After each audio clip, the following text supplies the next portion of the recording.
Shri Krishna, Har Har Mahadev. Welcome to the my YouTube channel. તો આજે ગયા છે સવારના 9 અને મસ્ત નાસ્તો કરીને થઈ ગયા છીએ ફ્રી. તો અત્યારે અમે બનાવવાના છીએ ઘઉંના પાપડ. તો હું તમને બતાવીશ. ખીચું તો આપણે ઓલરેડી બનાવી દીધું છે. તો હું અને મમ્મી જઈએ છીએ ટેરેસ ઉપર પાપડ વણવા માટે. તો ત્યાં સુધી આપણે મમ્મીનો સુવિચાર લઈ લઈએ અને મળીએ. વિચાર આપી દો. આજનો સુવિચાર છે, સારા સંબંધોની ભૂલો સહન કરવામાં જ સારું હોય છે, કારણ કે ભૂલો વગરનો માણસ શોધવા જાશો તો આખી જિંદગી એકલા રહી જશો. એ છે આજનો સુવિચાર. તો હવે અમે જઈએ છીએ ટેરેસ ઉપર પાપડ વણવા માટે. બતાવીએ તમને. આવી ગયા છે ટેરેસ ઉપર અને મસ્ત પાપડનું કામ કરી દીધું છે શરૂ. છે પાપડ. આ તગારામાં આપણે કાલે વણ્યા હતા પાપડ એ છે. અને આપણે સૂકવવાનું 3 પાપડ વણાઈ ગયા છે અને સૂકવવાનું કરી દીધું છે ચાલુ. તો મળીએ અને બ્લોગમાં કન્ટિન્યુ રહેજો. આવી ગયા છે ખાવસા ખાવા માટે.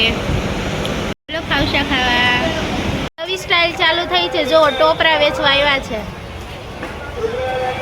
6:30 ઢોકળા. તો આપણે મમ્મીને પૂછી લઈએ કે કેવી રીતે બનાવે છે. ચાલુ કરી દીધા છે. તો મમ્મી તમે શેનો લોટ લીધો છે? ભાખરીનો, બાજરીનો, ચણાનો. અને 3 લોટને મિક્સ કરી નાખ્યા. પછી મેથી નાખી, પછી બધા મસાલા નાખ્યા, સ્વાદ પ્રમાણે મીઠું નાખ્યું. પછી થોડુંક મોણ દઈને છાશથી લોટ બાંધી લીધો અને બાફા મૂક્યા છે. આપણે બનાવ્યા હતા ને તો સોડા વધારે પડી ગયા હતા તો લાલ થઈ ગયા હતા. એટલે મેં આજ મમ્મીને કીધું કે મમ્મી આજ ઢોકળાનો લોટ તમે બાંધજો, પછી હું વઘારી નાખીશ. તો આજે પછી મમ્મીએ બનાવ્યા છે. બનીને થઈ ગયા છે રેડી અને બેસી ગયા છે જમવા માટે. તો હાલો જમવા. મુઠિયા ઢોકળા.